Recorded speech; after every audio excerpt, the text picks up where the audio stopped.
Đêm đã về trên dốc, gió xôn xao dù yên tình mình.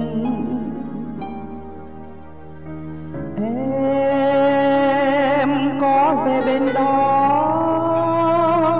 dõi mắt trông theo tình bên. Mà ngày tháng đâu nào có đợi chờ người yêu dấu đưa em về giấc mơ.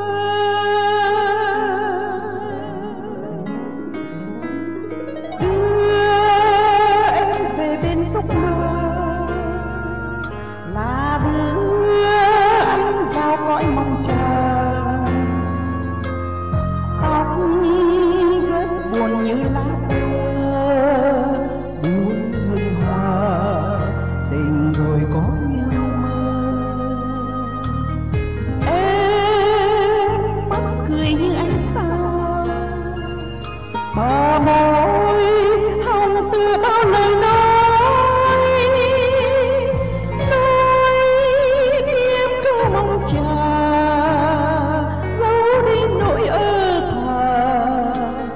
Tình ơi con dốc này từ khi được mang dấu giày em về, ngày tháng nào đưa em vào ngàn chung sông.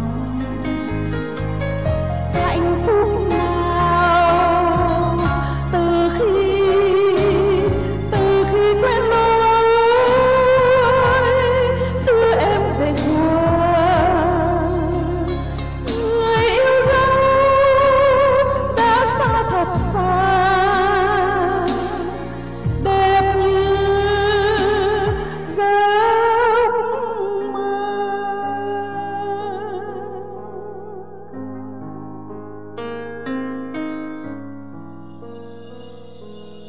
Em bây giờ như lá thơ và anh vẫn là nỗi mong chờ. Dẫu đã ngàn chung cách xa, bên kia trời biển rộng có bao la, sẽ có ngày ta có nhau. Thì xin một lần cho lời cuối giữ cho nhau thương yêu rồi sẽ bên nhau muôn đời. Tình ơi